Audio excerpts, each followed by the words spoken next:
The U.S., a lot of eyes on what's playing out overseas as countries reopen ahead of us and what they're now seeing. Paris tonight opening for the first time in 55 days. And in South Korea tonight, praised for their lockdown and early action. Are they now seeing troubling signs of a possible second wave? Reports one man possibly infecting more than 80 people. ABC's Maggie Rulli from Paris tonight. Tonight, Paris coming out in full force the second the lockdown was lifted. Hundreds lining the waterways as people are allowed to leave their home without a permission slip for the first time in 55 days. Police forced to break up small groups. Many stores getting back to business. Public transit is open here in Paris, but masks are mandatory. The government handing out more than 4 million masks this week to riders. In the UK, more commuters are also returning to work. Tonight, the government releasing a 51-page plan on reopening the country after Prime Minister Boris Johnson was criticized for giving the public confusing guidance. But as lockdowns relax, the ever-present fear of another wave. South Korea, a country that was quick to flatten the curve, is now reporting more than 80 new cases, all linked to one person who visited 5 different clubs on one night. The government now tracing thousands of people. In Wuhan, China, the original epicenter, reporting a cluster of new cases for the first time in a month. In Brazil, shocking scenes of crowds dancing and singing, even as the country's death toll soared past 11,000, with many fearing it could become the next global epicenter. Still, there are encouraging signs of a return to normal. Shanghai Disney's reopening, but at a third of its capacity with strict social distancing guidelines. And some schools here in France are set to open tomorrow. Now, about that children's illness, it's a... All praise and glory goes to the Most High Yahweh, by Hashem Yahushua, by Hashem Kakadash. Double honors to the head apostles and the elders of Great Millstone who taught us his truth, along with the sincere brethren that is also laboring in his work. To the believers, to you I say shalom, right? So as we can see, E-sau is beginning to use this witchcraft media to paint the narrative for the second wave of the C virus, right? So this this reopening of these cities and states is going to be used, in which we believe to be another reason for them to shut things back down and to enforce even more severe laws, all right, draconian laws, in which they just passed a law called the HR 6666 Act, in which that is going to enable them to go into your homes and to detain your women, your children, and your family, to put them in quarantine, in which we would call concentration camps, to get you to take a vaccine or whatever, and that's what it's going to come down to.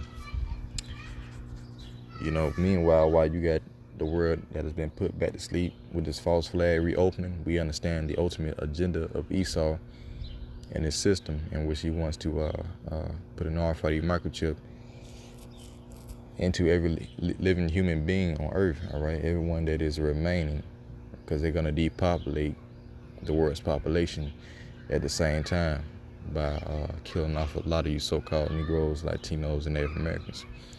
That is their ultimate goal that they have been planning for decades, all right?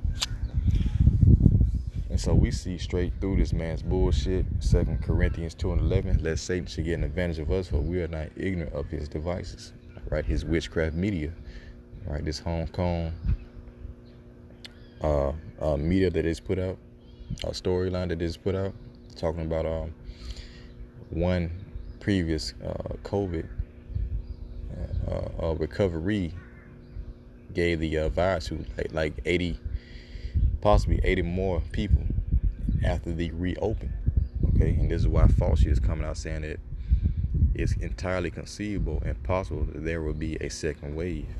And they've been saying that, him and Bill Gates, they were saying, I think Bill Gates was on records of saying that if they reacted earlier with stricter laws, that they could have contained the virus right before it first so-called spread in the United States. And so what this is going to do is going to allow them to come in with more harsher laws and more strict laws, right, to detain you people, to keep you from really, doing what the hell you want to do. They're going to be more strict with these laws this time. So let me read this real quick, and then Let's see what's really going on. But we understand E-sau is making his moves. He has an agenda, and he's not going to stop until he tries to complete it. So this is what he said. Dr. Anthony Fauci said that while the coronavirus will not simply disappear this fall, he hopes the threat of a possible second wave can be mitigated by aggressive testing efforts and healthcare preparedness. See? So the second wave is going to be mitigated by aggressive testing efforts, draconian laws, and healthcare preparedness, right? Sean Bernie Sanders asked Fauci, who sits on the White House coronavirus task force, this: are we fearful that if we don't get our act together, as bad as the situation is now, it will become worse in the fall or winter? Fauci said he believes that possibly does exist. All right, and the reason I say that is when you talk about will the virus just disappear, and as I've said publicly many times, that it's just not going to happen because it's such a highly transmissible virus, Fauci said. And even if we get better control over the next several months, it's likely there will be the virus somewhere on this planet that will eventually get back to us. So they paint a narrative that this virus is never going to go away. So what is that going to do? That's going to cause them to enforce laws that are going to be permanent, all right? And which they want to eventually put a microchip in you and get you to obey their new world order agenda, and that's going to force you to be 6 feet apart, because this virus is never going to be ending, what they say, and they're going to use that to keep people from congregating and from having sex and all of this extracurricular activity, and that's going to be used to control the population. So this is what they have planned. It says he added that it's entirely conceivable and possible that a second wave will happen this fall. All right. I would hope that between now and then, given the capability of doing the testing that you heard from Admiral Brett Garua, and the ability of us to stock up on personal protective equipment, and the workforce that the CDC under Dr. Robert Redfield would be putting forward to be able to identify, isolate, and contract trace. I hope that if we do have the threat of a second wave, we will be able to deal with it very effectively to prevent it from becoming an outbreak. See, so now they're saying this time they're going to act more aggressively to stop the spread of coronavirus. And so this obviously do with America, saying that since they reopened the economy, that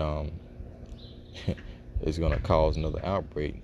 Therefore, they're going to be even more justified in coming in and snatching you up and detaining you, right? And this is what they have planned. And, yeah, this dude right here, man, him and Bill Gates, these are two devils. They've been in on a plot of the New World Order agenda. They're working with the elites. And, we're not ignorant of what these people are trying to do. Meanwhile, you had these people that are deceived by these people, right? The everyday person is deceived by what they're actually trying to do, okay, with this reopening that's actually used to further push their agenda in a more aggressive manner, right? And these people are nothing but the devil, man. They nothing but the devil that the Bible speaks of.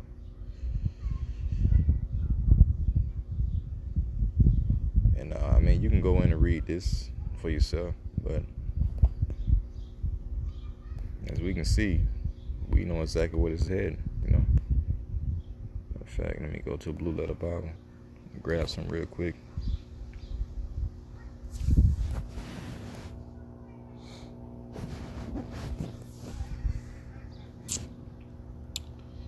Second Corinthians 2:11. It said, let Satan, we know that Satan is the adversary of the Most High, and in the physical sense, he's E-sau, the so-called white man, dealing with the top elites. Let Satan should get an advantage of us, for we are not ignorant of his devices. And we know that he's using his witchcraft media, his main device, to deceive the people. But we're not deceived by what he's trying to do and what he's attempting to accomplish. See? You can't fool the elect. The hopeful elect. Daniel 8 and 25. Daniel 8 and 25, and through his policy also he should cause craft to prosper in his hand. And he shall magnify himself in his heart, and by peace he shall destroy many.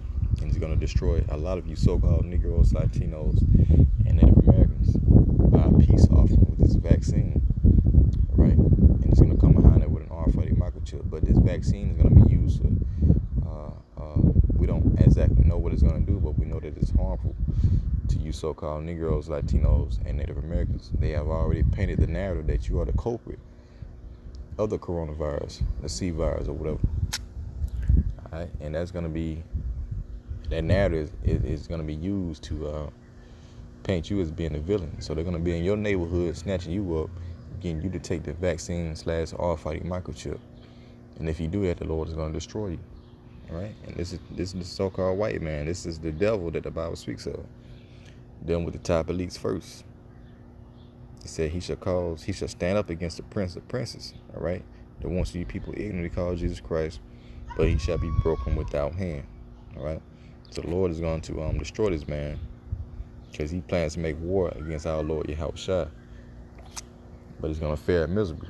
So we're in a time where heavy temptation is coming up on the earth, and this man is going to issue in this vaccine / RFID microchip to get you to take his oath and to become his slave. Unless you have Yahweh Bashim Al Shah with you, you're going to be taken. So Lord willing, it was edifying next time. Shalom.